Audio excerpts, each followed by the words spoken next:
آپ بات کریں تو پنچایت ختم کرنے والے لوگ ہیں، آپ ان سے بات کریں تو وہ عالمی سیاست پر نظر رکھتے ہیں، آپ گفتگو کریں تو شعور کی اعلیٰ گتھیاں سلجھاتے نظر آتے ہیں۔ خدا مجھے ایسی خدائی نہ دے کہ اپنے سوا کچھ دکھائی نہ دے۔ یہ غفلتیں ہیں، یہ شورش ہے، یہ اپنے منہ سے خود میاں مٹھو بننا ہے۔ اس غفلت کو تھوڑا سا توڑا جائے، ورنہ زنگ لگ جاتا ہے صلاحیتوں کو۔ جو لوگ تھوڑے دن موٹر سائیکل نہیں نہ چلاتے، ان کے لیے مشکل ہو جاتا ہے پھر اس کو سٹارٹ کرنا بھی۔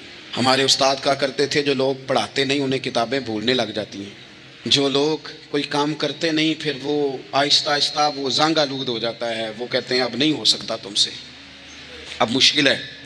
سجنوں، دوستوں، بزرگوں، بھائیوں، جو لوگ شروع میں عبادتوں کے عادی نہیں ہوتے، وقت ضائع کرتے ہیں، بڑھاپے میں دل کرتا ہے توبہ ہو جائے، لیکن اپنے ماتھے کو سجدے کی عادت ہی نہیں ڈالی۔ یہ جسم جھکنا اس کا عادی نہیں ہوا کہ رب کی بارگاہ میں جھکے، اس کا مزاج ہی نہیں تہجد پڑھنے کا۔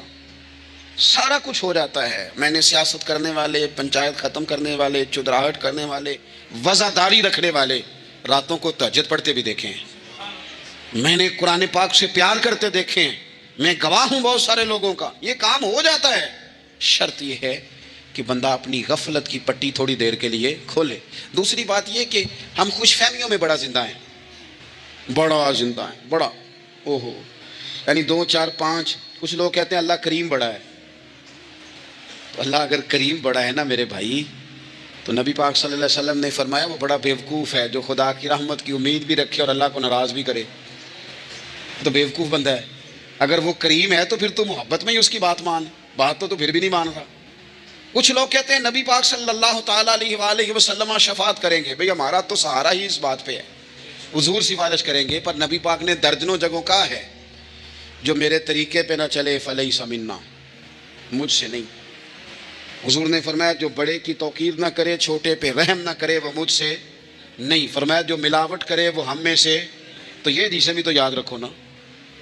شفاعت کی بات انکار نہیں، حضور گناہگاروں کی ہی کریں گے، لیکن یہ حضور نے جو ہمیں اسباق پڑھائے یہ کس لیے پڑھائے؟ یہ بھی تو ہماری سمجھ کے لیے ہے نا۔ یہ ساری چیزیں ہم نے غفلت بنا کے اپنے اوپر اوڑھ لی۔ اور پھر سب سے بڑی بات یہ، جو لوگ جنت کے وارث اور مالک ہیں نا، کریم محبوب نے فرمایا یہ جو میری بیٹی فاطمہ ہے جنتی عورتوں کی سردار ہے، تو یہ تو جنت کی مالکہ اور وارثہ ہیں۔ وہ تو ساری رات ہی نماز پڑھتی تھی، پھر سارا دن عبادت کرتی تھی، پاک سب سے زیادہ تو ان کو تھا، تو یہ تو 1 منٹ کے لیے مصلے سے جدا نہیں ہوئے۔ اور جنہوں نے صرف امید لگائی ہے، کوئی ان کے پاس ڈگری نہیں، وہ بن کے بیٹھ گئے ہیں، وہ کہتے ہیں جناب جنت مطلب ہم جسے کہیں گے معاذ اللہ وہ جائے گا، دوسرے کو جانے دیتے ہیں۔ اپنی زندگی میں خوش فہمیاں نہ لائیں، یہ غفلت پیدا کرتی ہیں۔ غفلت بڑی خطرناک چیز کا نام ہے، جب بندہ غافل ہو جاتا ہے۔ میں آپ سے ایک بات عرض کروں، حضرت عبداللہ ابن مسعود فرماتے ہیں کہ مومن رائی کے دانے کے برابر غلطی ہو جائے تو اسے لگتا ہے میرے سر پہ پہاڑ کھڑا ہے، اور فرمایا جو منافق ہوتا ہے نا وہ پہاڑ کے برابر گناہ کر کے کہتا ہے بات ہی کوئی نہیں، فلانا بھی کرتا ہے، یہ بھی کرتا ہے، ساری دنیا کر رہی ہے۔ یہ نفاق کی علامت ہے، اگرچہ بعض نے اسے نفاق عملی کہا، اعتقادی نہیں کہا۔ عزیز دوست، جب آپ چھوٹی گناہ چھوٹی غلطی کرتے ہیں تو پھر وہ چھوٹی چھوٹی غلطیاں پہاڑ بنتی ہیں، چھوٹی چھوٹی۔ وہ حضور نے فرمایا نا جب تو ایک گناہ کرتا ہے تو تیرے دل پہ ایک دھبا لگتا ہے، نہ توبہ کرے تو دوسرا لگتا ہے، نہ کرے تو تیسرا، پھر دل کالا سیاہ ہو جاتا ہے۔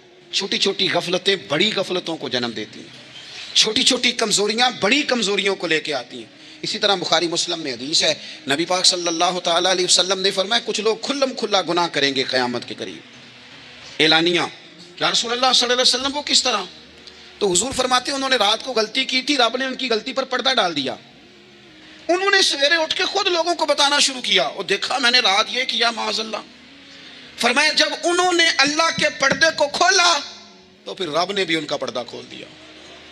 او میرے دوستو بتاؤ نا، جس کے رب پردے کھول دے پھر کون ہے جو اس کی پردہ داری کرے، کون ہے جو پردہ پوشی کرے؟ حضور فرماتے اس نے کلم کلا گناہ، فخر سے بتاتے ہیں لوگ یہ کرتا۔ میں بڑے ادب سے عرض کروں گا بزرگوں کی خدمت میں جو بڑی عمر کے ہیں، جن کی اب اولادیں ہیں، اگر ان کی زندگی میں کچھ ایسی کمزوریاں ہیں تو بچوں کو سمجھانے کے لیے بھی اس کو ڈسکس نہ کریں۔ ہم یہ کرتے تھے، ہم یہ کرتے تھے، اس کا کوئی فائدہ نہیں, یہ ہم کر کے دیکھا ہے سارا کچھ. نہ نہ نہ نہ, جس طرح گناہ ہے اس طرح گناہ کا اظہار بھی گناہ ہے. آپ ڈبل جرم کر رہے ہیں, آپ دلیر کر رہے ہیں سامنے والے کو کہ تو بھی کر, خیر ہے. بلکہ ایک نوجوان مجھے ایک دفعہ کہنے لگا, جی ابا جی کہتے ہیں میں نے 35 سال یہ کام کیا ہے, یہ سب غلط ہے. تو میں نے ابا جی سے کہا چلو 15 کو سال مجھے بھی کر لینے دو, پھر میں بھی توبہ کر لوں گا. یہ ہم لوگوں کو دعوت دے رہے ہیں کہ غلط کام کرو. قرآن مجید کو آپ دیکھیں گے نا سورہ یاسین کے اندر, یہ بھلا کفر کیوں ہوتا تھا, منافقت کیسے پیدا ہوتی تھی, بت پرستی کیسے عام ہوتی تھی, دنیا کے اندر ستارہ پرست, سورج پرست, چاند کی پوجا کرنے والے یہ لوگ کیسے پیدا ہوتے تھے, غفلت کی وجہ سے. جیسے جیسے یہ اللہ کی بارگاہ سے دور ہوتے جاتے, یہ مختلف قسم کی عبادتوں میں, شرک میں, کفر میں مبتلا ہوتے جاتے. قرآن مجید سورہ یاسین کے اندر ارشاد فرماتا ہے کہ اللہ تبارک و تعالیٰ نے قرآن مجید کو اس لیے اتارا ہے لِتُنذِرَ قَوْمًا مَا أُنذِرَ آبَاؤُهُمْ, تاکہ آپ ان لوگوں کو ڈرائیں جن کے باپ دادا کو نہیں ڈرایا گیا. اور نتیجہ کیا ہوا, فَهُمْ غَافِلُونَ, وہ لوگ غفلت میں چلے گئے. ڈرایا نہیں گیا, سمجھایا نہیں گیا, کسی نے سبق نہیں پڑھایا. تو میں آپ سب سے گزارش کروں گا کہ خیر کی بات بتاتے رہیں, خیر کی بات کہتے رہیں. خیر کی بات جو ہوتی ہے یہ فائدہ کرتی ہے ہمیشہ. تو غفلتیں اپنی دور کرنی چاہیے. دوسرا یہ ہوتا ہے, ایک تو انسان جب وہ دور ہو جاتا ہے چھوٹے چھوٹے گناہ کر کے تو غفلت آتی ہے. دوسرا قرآن پاک نے ایک اور مقام پر اس کا ذکر فرمایا ہے. وہ اس طرح فرمایا ہے کہ جو انسان کی پیاری چیزیں ہیں نا بعض اوقات, جن سے وہ لگاؤ پیدا کر لیتا ہے, جن سے محبت اس کی بڑھ جاتی ہے, وہ چیزیں بھی غفلت پیدا کرتی ہیں. ان میں 2 چیزوں کا تو قرآن پاک نے نام لے کے ذکر کیا ہے. ویسے وہ ڈھیر ساری چیزیں ہیں, 1 2 3 نہیں. سیاست بھی بندے کو غافل کرتی ہے, دوستوں کی کثرت بھی بندے کو غافل کرتی ہے, کھیل تماشا بھی غافل کرتا ہے, پیسے زیادہ آنے لگ جائیں تو وہ بھی بندے کو غافل کرتے ہیں, تعریف کرنے والے زیادہ ہو جائیں تو وہ بھی غفلت میں مبتلا کر دیتے ہیں. بندہ کسی کرسی پہ بیٹھ جائے تو پھر بھی ادھر ادھر دیکھنے کو تیار نہیں ہوتا. یہ ساری چیزیں غافل کرتی ہیں. لیکن 2 چیزوں کا نام لیا قرآن پاک نے, فرمایا یا ایھا الذین آمنوا لا تلھکم اموالکم ولا اولادکم عن ذکر اللہ. فرمایا اے ایمان والو, کہیں ایسا نہ ہو کہ تمہاری اولاد اور تمہارا مال تمہیں اللہ کی یاد سے غافل کر دے. مال اور اولاد, بیوی کو, اولاد کو ایک مقام پہ قرآن پاک نے دشمن بھی کہا ہے. کب؟ جب یہ تمہیں کہیں کہ حرام کما کے لاؤ, جب یہ تمہیں کہیں کہ ہمیں جس طرح کا مرضی مال دو, جب یہ تمہیں کہیں ناجائز کرو, یہ دشمنی کر رہے ہیں تمہارے ساتھ. یہ مال اور اولاد یہ بندے کو غافل کر دیتے ہیں. کاروبار کرنا, مال کمانا, بچے پالنا, یہ ایک جزء ہے زندگی کا, یہ کل زندگی نہیں. کل زندگی تو یہ ہے کہ آپ نے دین کے لیے کیا کیا, ملت کے لیے کیا کیا, ملک کے لیے کیا کیا, غریب کے لیے کیا کیا. کبھی کسی بندے نے جھونپڑیوں والوں سے پوچھا ہے کہ بارشوں میں تمہارا کیا حال ہوتا ہے؟ وہ کچی آبادیاں جہاں سے گزر کے ہم اپنے بچوں کو دکھاتے ہیں کہ یہ دیکھو یہ پرانے مکان سارے اسی طرح کے ہوتے تھے. کبھی ان لوگوں سے آپ نے پوچھا ہے جو ساری رات چھتوں کے نیچے بالٹیاں رکھ کے وقت گزارتے ہیں کہ چھت ٹپکتی ہے؟ ان سے پوچھا ہے کہ رات بچے سو پائے تھے کہ نہیں؟ اچھا جی بارش ہو رہی ہے تو پھر ہم نے کیا کرنا تھا, ہم نے گھر والوں کو پکوڑوں کا آرڈر دینا تھا, وہ وقت پہ دیا. ہم نے کہا تھا کوکنگ آج اپنی. یہ کب ہوتا ہے؟ جب قومیں غافل ہو جاتی ہیں مال میں, مزوں میں, اپنی ذاتی زندگی کے پیچ و تاب میں, پھر وہ اتر کر دائیں بائیں دیکھنا پسند نہیں کرتی. اللہ فرماتے ہیں مال اور اولاد کہیں تمہیں اللہ سے غافل نہ کر دے, کہیں ایسا نہ کر بیٹھنا کہ تم اس میں الجھ جاؤ پوری طرح اور تمہیں صرف اور صرف اپنے بچے یاد رہ جائیں. تجارت کرنی چاہیے, لیکن ہم تجارت نہیں کرتے, بانی تاجر جاتے ہیں. ہر چیز کو تجارت کی نظر سے دیکھتے ہیں. ڈاکٹر آپ بنے لیکن زندگی بھی ساری ہی آپ ڈاکٹر بن کے نہ گزاریں, آپ کے کچھ اور تعلقات بھی ہیں, کچھ اور رشتے بھی, ان پر بھی تھوڑا غور کر لیں. غفلتیں تیزی سے آتی ہیں اور وہ آ کر کے ہمارے اوپر حاوی ہو جاتی ہیں. جو پرانے لوگ تھے نا غافل نہیں ہوتے تھے. بڑے بڑے لوگ اپنے آپ کو کنٹرول کرتے تھے, دیکھتے تھے کہ یہاں کوئی چیز مجھ پہ حملہ آور تو نہیں ہو رہی, فلانی چیز کہیں میرے اوپر زیادہ قبضہ تو نہیں کر رہی. وہ پھر ان چیزوں سے اپنے آپ کو بچاتے تھے. نفسانی خواہشات کا غلبہ یا دوستوں کی تعریفیں یا ادھر ادھر کی چیزیں, وہ اپنے آپ کو تیزی سے اس سے بچاتے. اس رستے سے اجتناب کرو جو رستہ غفلت لاتا ہے, جو رستہ تکلیف میں مبتلا کرتا ہے. جو دم غافل سو دم کافر, سانو تے مرشد ہوئی پڑھایا ہو, ہمیں تو یہ سبق دیا گیا. مجھے کہہ لینے دیں, ہم میں سے ڈھیر سارے لوگ ہیں, پلٹ کر اپنی زندگی دیکھیں, اپنے آپ پر غور کریں, تو ہم اتنے قابل تھے کہ شاید ہمیں کوئی اپنے دروازے پر چوکیدار بھی نہ رکھتا, لیکن جب اس نے نواز دیا تو ہمارے لہجے ہی بدل گئے، ہمارا انداز ہی کچھ اور ہو گیا، شاید کوئی ہم سے سلام بھی نہ لیتا، لیکن جب اللہ نے نواز دیا تو لفظ اور جملوں کے اندر پھر ہمارے وہ رنگ آ گیا جو نہیں ہونا چاہیے تھا۔ کیوں؟ کہ مال آیا تو غفلت لایا۔ حضرت عمر فاروق کے زمانے میں جب مال آتا تھا تو وہ رویا کرتے تھے، فرماتے تھے یہاں جی آتا ہے وہاں غفلت بھی آتی۔ اپنی زندگی سے غفلت کا پردہ اٹھائیں، سو رہے ہیں سارے جاگ جائیں، وقت تیزی سے گزر رہا ہے، بے قابو ہو گیا، ہم سے نہیں سنبھالا جاتا ٹائم، کب دن چڑھتا ہے کچھ پتہ نہیں چلتا، شام ہو جاتی ہے ڈھیروں کام رہ جاتے ہیں۔ کئی لوگ تھے جن کا ارادہ تھا کہ پرسوں سے میں نے مسجد آنا ہے، میں نے نیک ہو جانا ہے، وہ نہیں آئے، موت ہی آئی۔ حضرت اسرائیل ہی آئے، بڑا پیار کیا فلانے نے، او ہو جی، بڑا ہی رو رہے تھے اس کے بچے، پھر کیا قبر پہ بیٹھے رہتے ہیں سارا دن؟ پھر کیا کیا انہوں نے بچوں نے؟ کسی نے کہا میں نے ساتھ جانا ہے؟ نتیجہ کیا نکلا؟ پیار کس بات کا تھا؟ حضرت عبداللہ ابن مبارک کا آخری وقت تھا تو اماں رو رہی، بہن رو رہی، بھائی رو رہے ہیں، بیوی رو رہی، بچے رو رہے ہیں، آخری ٹائم ہے تو اماں سے کہنے لگے روتی کیوں ہو؟ کہنے لگی پتر بیٹے تو اور بھی ہیں پر جس طرح دوائی تو لا کے دیتا تھا کوئی بھی نہیں دیتا۔ فرمانے لگے بہنوں سے اور بھائیوں سے تم کیوں روتے ہو؟ کہنے لگے تو موجود تھا تو ہمیں کوئی ڈر نہیں تھا، ہر مشکل میں تو پہنچ جاتا تھا۔ بچوں کی طرف دیکھ کے کہو تم کیوں روتے ہو؟ وہ کہنے لگے ابا جی ابھی تو ہمارے بیاہ ہونے تھے اور آپ جا رہے ہیں۔ بیوی سے کہا تو وہ کہنے لگی بادشاہی تو تیرے سر پہ تھی، یہ بچے پوچھیں گے مجھے؟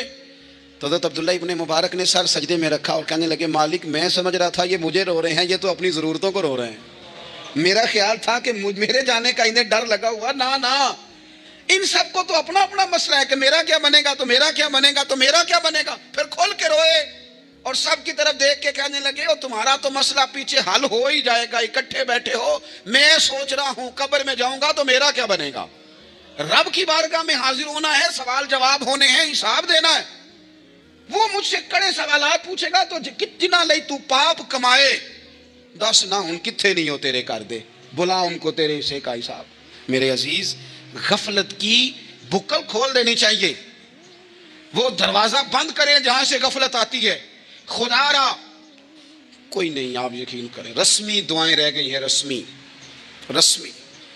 2 موبائل ہاتھ میں پکڑے ہوتے ہیں، کل کے ٹائم پتر نے 2 موبائل اور 2 موبائل پکڑ کے وہ کہہ رہا ہوتا ہے مولوی صاحب بات دعا 5 منٹ اور لمبی کر دینا، دیگ میں ذرا دیر ہے، وہ تو ادھر بیٹھو چھوڑ دیگ کو، تیرا تو باپ چلا گیا، رو بیٹھ کے مصلے پہ مالک سے کیا اسے معاف کر دے، اور تو آج ہی افسر بن گیا ہے، تیرے لہجے میں آج ہی کچھ اور آ گیا، تجھے تو 3 دن میں ہر شے بھول گئی، 3 دن میں ہی تو تیسرے دن اس طرح کے لفظ ادا کر رہا ہے کہ جن سے محسوس ہوتا ہے کوئی 2-4 دن بھی کوئی کہیں بیٹھ کے دعا کرتا ہے۔ اپنی غفلت کا دروازہ کھولیں، ورنہ اکثر آنکھیں تب کھلتی ہیں جب آنکھیں بند ہونے کا ٹائم آ جائے۔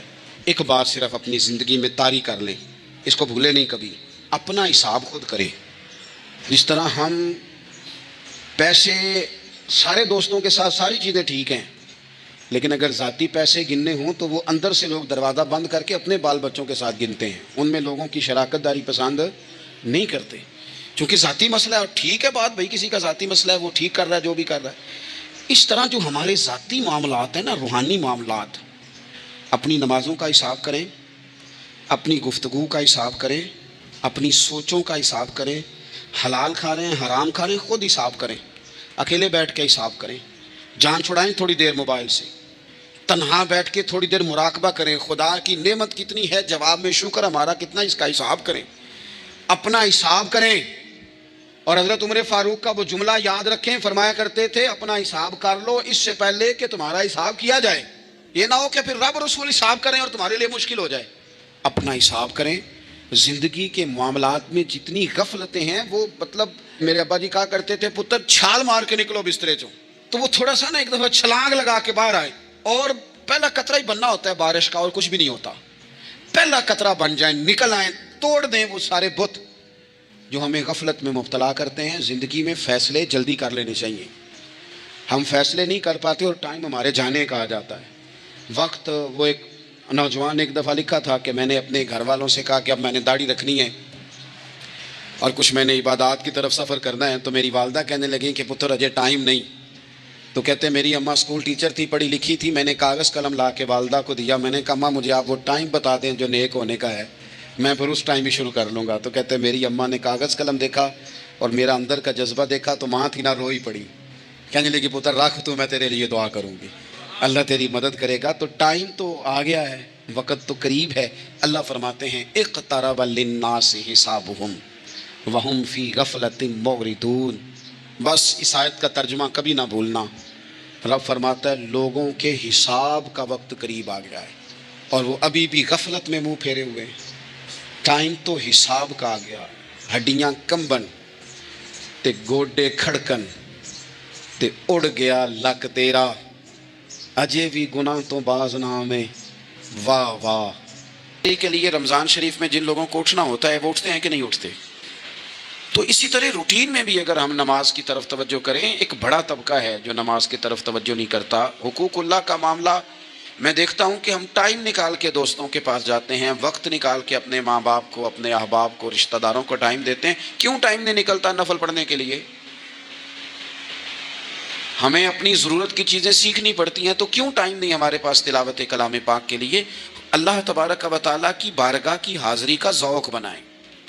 دوسرا معاملہ ہوتا ہے حقوق العباد کا. یہ شریعت اسلامیہ میں انتہائی نازک مسئلہ ہے. انسان معاشرتی طور پر بہت سارے لوگوں سے وقت گزارتا ہے, اٹھتا بیٹھتا ہے. کچھ لوگ ایسے ہوتے ہیں جن کے حقوق اس کے ذمہ زیادہ ہوتے ہیں, کچھ کے کم ہوتے ہیں. جیسے ماں باپ کے حقوق زیادہ ہیں, نسبتاً چچا کے ماموں کے حقوق اس سے کم ہیں. نسبتاً اساتذہ کے مشائخ کے حقوق اس درجے کے نہیں جس درجے کے ماں باپ کے حقوق ہیں. ہمارے ہاں بہن بھائیوں کے حقوق نسبتاً زیادہ ہوتے ہیں, دوست احباب کے حقوق اس سے کم ہوتے ہیں. لیکن بہرحال ایک دوسرے کا حق ہمارے ذمے آتا ہے. اچھا, پھر اللہ تعالیٰ نے اپنے فضل سے ایک تقسیم بنائی ہے کہ کسی کو فیکٹری کا مالک بنا دیا ہے, کسی کو مزدور بنا دیا, کسی کو ادارے کا پرنسپل بنا دیا ہے, کسی کو استاد بنا دیا ہے, کسی کو اللہ تبارک و تعالیٰ نے کسی مقام پہ مینیجر بنایا ہے اور کسی کو اسی ادارے میں چوکیدار بنایا. یہ تقسیم ہو گئی. اب اس میں نزاکت پیدا ہو جاتی ہے کہ جو مالک ہے اس نے زیادہ خیال رکھنا ہے مزدور کا, اپنے ورکر کا, اپنے ملازم کا, چوکیدار کا, اس نے زیادہ خیال رکھنا ہے. ہوتا یہ ہے کہ ہم جتنے زیادہ بڑے ہوتے جاتے ہیں اتنے زیادہ آرام پسند ہوتے جاتے ہیں. ہمارا یہ خیال ہوتا ہے کہ حق تو صرف ملازم کا ہے کہ وہ ہمارا خیال رکھے, حق تو صرف مرید کا ہے وہ پیر صاحب کے لیے ہر طرح کا ادب بجا لائے, حق تو صرف شاگرد کا ہے. حالانکہ جو آدمی جتنا بڑا جاتا ہے اس کی نظر اتنی زیادہ وسیع ہونی چاہیے اور اس کو زیادہ نزاکت کے ساتھ چیزوں کو سمجھنا چاہیے. اگر آپ کا دعویٰ ہے کہ مجھے اللہ نے بڑائی دی ہے اور میں کچھ لوگوں پر اللہ نے مجھے حاکم بنایا ہے, تو پھر زیادہ انسان کے دل میں, ذہن میں وسعت ہونی چاہیے اور زیادہ باریکی. چلیں یہ زیادہ ضروری نہیں کہ آپ سب لوگوں کو مطمئن کر سکیں, اطمینان ان کے دلوں کو پہنچانا یہ ضروری نہیں, چونکہ ڈیمانڈ مختلف ہوتی ہے نا ہر آدمی کی. لیکن زیادہ ضروری یہ ہے کہ آپ کے ذمے جو ذمہ داریاں تھیں, آپ کے تحت رہنے والے لوگوں کی, اولاد کی, شاگردوں کی, ارادت مندوں کی, احباب کی, ملازمین کی, وہ آپ نے کس حد تک پوری کی. نبی پاک صلی اللہ تعالیٰ علیہ وسلم نے ہمیں حقوق العباد کے معاملے میں زیادہ احتیاط کرنے کا کہا ہے. اور حضور سید عالم علیہ السلام نے صحابہ کے بھرے مجمع میں سے یہ سوال کھڑا کیا, فرمایا تم مجھے بتاؤ مفلس کون ہے, غریب, تنگ دست اور بالکل تہی دست بندہ کون ہے؟ ہمارے ہاں سارے لوگ, یہ رمضان شروع ہوتا ہے تو لوگ کہنا شروع کر, پیر صاحب دعا منگو, حالات بڑے خراب ہیں. مثلا کیا خراب ہے حالات؟ شامی روٹی نہیں لبدی. حالات صرف یہ خراب ہیں کہ پڑوسی نے پجارو لے لی اور مجھے نہیں ملی, اتنے ہی حالات خراب ہیں, اس سے زیادہ تو نہیں. حالات اتنے ہی خراب ہیں کہ جو باہر بھائی چلا گیا تھا اس نے فلانی سوسائٹی میں پلاٹ لے لیا, میں پیچھے رہ گیا ہوں, اس سے زیادہ تو کوئی ایسا معاملہ نہیں. تو کتنے سارے لوگ ہیں جو اس بات کا اظہار کرتے ہیں. پھر میں نے یہ دیکھا ہے کہ بلا وجہ کے بعد لوگ شکوے کرتے ہیں, دیکھو جی میرا بھائی ہے, میرا دوست ہے, میرا رشتہ دار ہے, پڑوسی ہے, تو اس نے گاڑی بدل لیا ہے, موبائل بدل لیا ہے, فلانی چیز اس نے لے لیا, میرا خیال نہیں رکھا. بھئی مثلا آپ کا کیا خیال رکھنا چاہیے تھا؟ نہیں, اس نے موبائل لیا ہے 3 لاکھ کا, تو آپ کا خیال ہے کہ میرا یہ خیال رکھتا کہ 1.5 کا مجھے لے دیتا, 1.5 کا وہ یہ لے لیتا. یہ مطالبہ غلط ہے شریعت میں. آپ کے جو ذمے, اس کی ذمہ داریاں جہاں تک بنتی ہیں وہاں تک تو وہ ادا کرے گا. دیکھیں نا, شریعت اسلامیہ بڑا پیار کرتی ہے بندے کے ساتھ. تو کھرب پتی بندے پر بھی شریعت نے یہ نہیں قدغن لگائی کہ تو کھرب پتی ہے تو اس طرح کر 40% زکوٰۃ دے، یہ نہیں کہا۔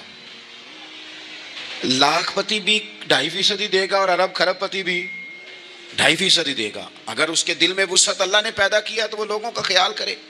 تو حقوق العباد کے معاملے میں بعض تو ہمارے مطالبات ہیں جو مطالبے سرے سے درست نہیں، سرے سے ٹھیک نہیں، لیکن جو بعض اوقات ہمارے وجود سے، لہجے سے، آنے جانے سے ٹھیس پہنچ جاتی، میں پرسنلی بعض چیزوں کو نوٹ کرتا ہوں اور مجھے ان کا بڑا خیال رہتا ہے۔ میں محسوس کرتا ہوں کہ نہ چاہتے ہوئے بھی ہمارے رویے سے بعض لوگوں کو تکلیف ہوتی ہے، نہ چاہتے ہوئے۔ تو حقوق العباد کے مسئلے میں ہم زیادہ کمزور ہو جاتے ہیں۔ آج یہ سوچنا ہے کہ وہ جو میری ذمہ داریاں ہیں، جو شریعت نے، دین نے، اسلام نے، اور کچھ میں نے خود کہیں شاگرد بن کر، کہیں ارادت مند بن کر، کسی جماعت کا ممبر بن کر، کسی مسجد کی ذمہ داری لے کر، کسی ویلفیئر کام کی ذمہ داری لے کر، کسی غریب کی ذمہ داری لے کر، کسی مزدور کی ذمہ داری لے کر، جو میں نے اپنے اوپر خود چیزیں ضروری قرار دے لی ہیں، میں ان میں کہاں تک کامیاب ہو سکا ہوں۔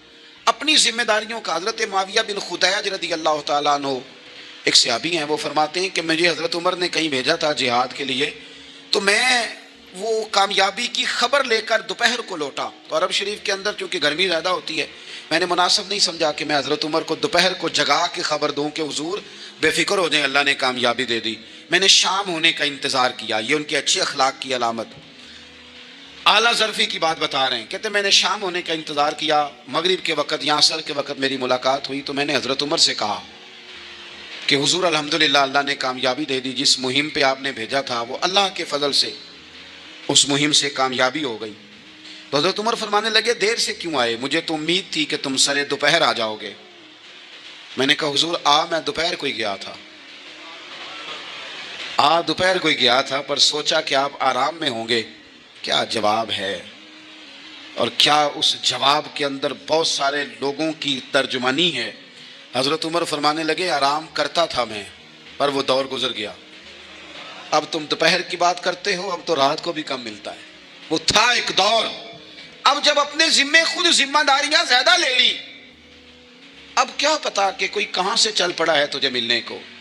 وہ دور گزر گیا جب تو سوتا تھا، من چاہی زندگی بتاتا تھا، اب تو نے خود یہ فیصلہ کیا ہے، اب تو میں بھائی تم دوپہر کی بات کرتے ہو، میں تو رات کو بھی گشت کرتا ہوں کہ کوئی ضرورت مند تو نہیں، کوئی حاجت مند تو نہیں۔ تو جو ہمارے ذمہ داریاں ہیں ان میں نازک حد تک امام بہقی روایت لائے ہیں، ایک صحابی تھے جو حضور کو ہنسایا کرتے تھے، حضور کو ہنساتے تھے، نبی پاک کو بڑے پیارے تھے۔ اس طرح کے بھی کچھ بندے ہونے چاہیے، اس طرح کے بھی کچھ بندے۔